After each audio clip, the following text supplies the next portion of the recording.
Ali said something in this episode that particularly struck me. She told the other female panelists and the viewers, "We live in a society that wants you broke, single, and childless, and your $49.99 donation of apathy just adds to that. Ask these women where they see themselves in 5 years, professionally and personally." Ask these women where they see themselves in 5 years professionally and personally. For myself, hopefully, I will have two biological children, one adopted child, and I'll be raising them, which is just as valuable as if I got a PhD or if I was making six figures. It matters just as much, and for me personally, it matters more. She continued to highlight that this is indeed a real problem. It's reflected in our fertility rates that show that here in the UK, 50.1% of women are childless by age 30. It's a trap.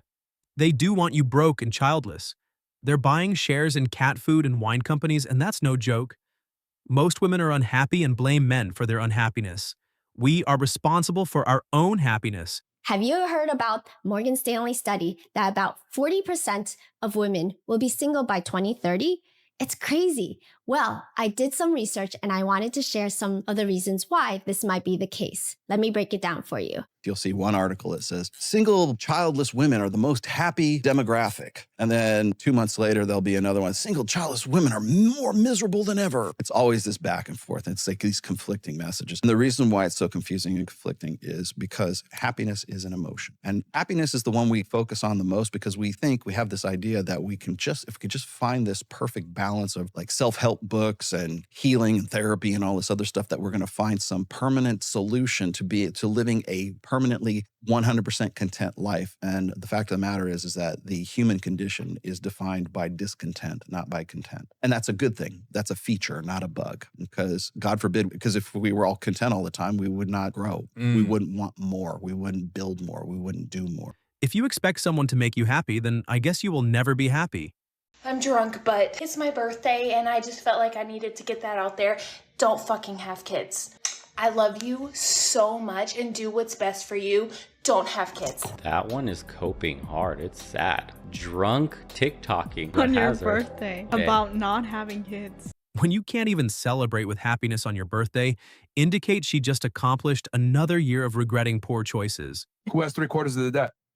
Who else? What? Who has 3/4 of the debt in the U.S.? Of the debt? Yes. Yeah. Despite making less money than the opposite gender. I have no clue. It's women. Who's 80% of the consumer base? Okay, I guess women. Thank you. But, okay, There's a reason why. Hold on. You see, I'm not just, this isn't coming from a place of anger or misogyny or me talking. It's facts. Advertisers target women because women are more impressionable and they're easier to control. Women are group thinkers. They're more involved with, being social. They're followers. Okay. You look at a fashion trend, you look at a hairstyle. When Rihanna cut her hair back in 2008, every other girl decided to cut their hair. Fashion trends, typically women follow them. So women are easier to sell to and advertise to. And this is why advertisers target women and not necessarily men. They're more likely to make bad decisions on emotion, which can lead to the destruction of the relationship. Yeah. It's also easier to spend money when you are not working for it. Generally, men work hard for what they have. They think twice before spending. Women try to get everything they want from men.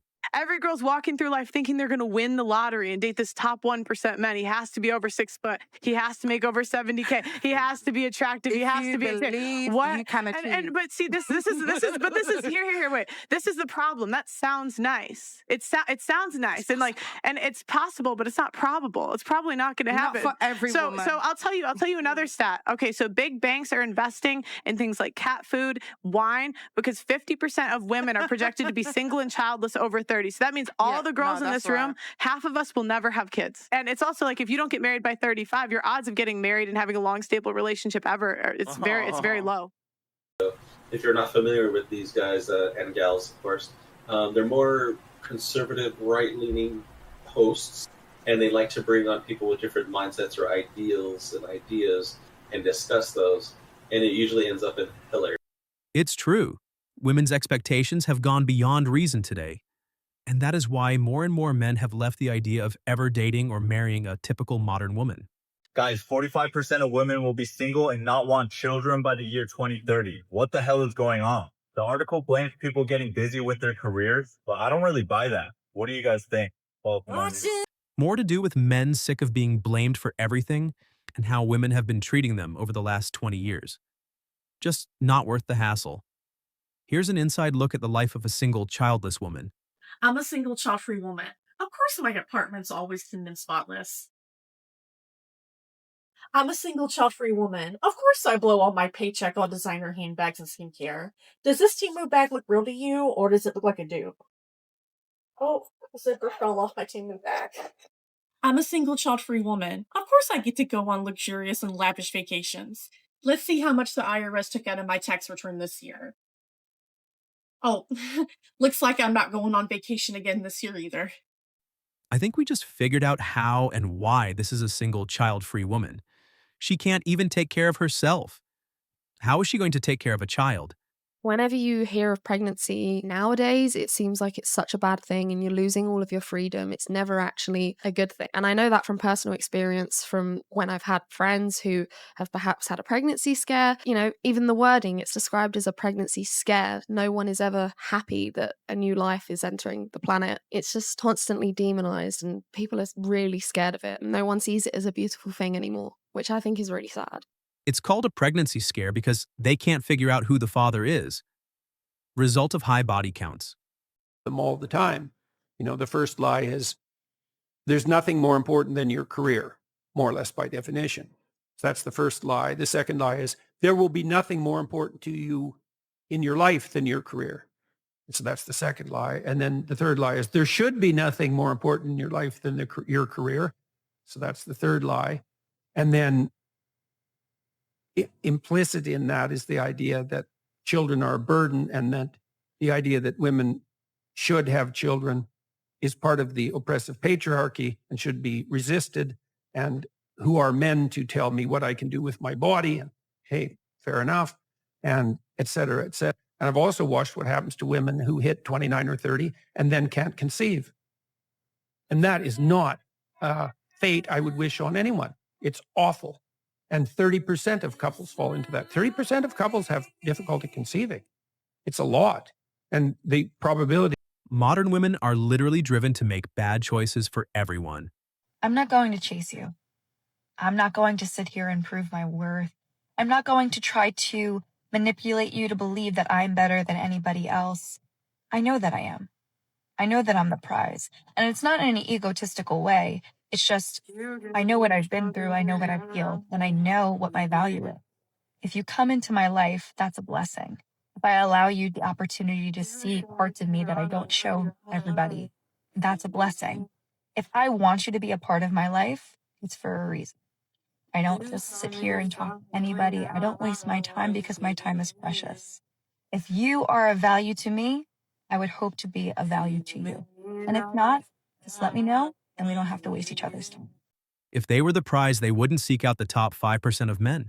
If you are single and you are in the dating marketplace at that time, when that happens, say you're 37, 36, 38, 40, whatever it may be, and you are still on the hunt for that man, and you hit the wall and you can see in your face that you are no longer the face that you were at whether it was 30 or 35 or 25, whatever it is, you are going to be panicked because now you know that you are going to compete with women who are younger, who are largely more fertile, not always, but largely speaking, yes, who have that youthfulness to them, who have that estrogen, progesterone, whatever the hormonal balance is that makes someone young, it's there and you're losing it. And you become hyper aware of that. And that is why women begin to panic. If she didn't want you in her prime, don't take her in her decline.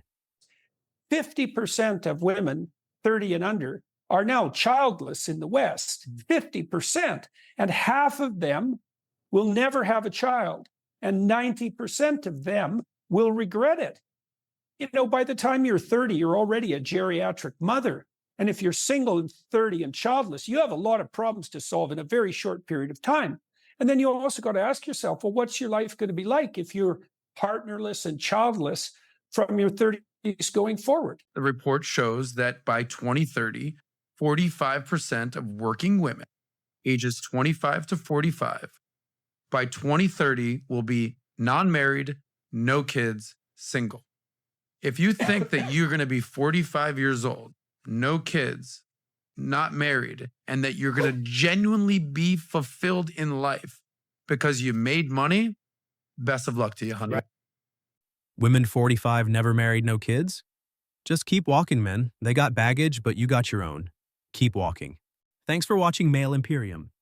Please show us your love by subscribing to the channel using the bell icon. We're also up for debate and some healthy banter, so don't forget to comment under the video.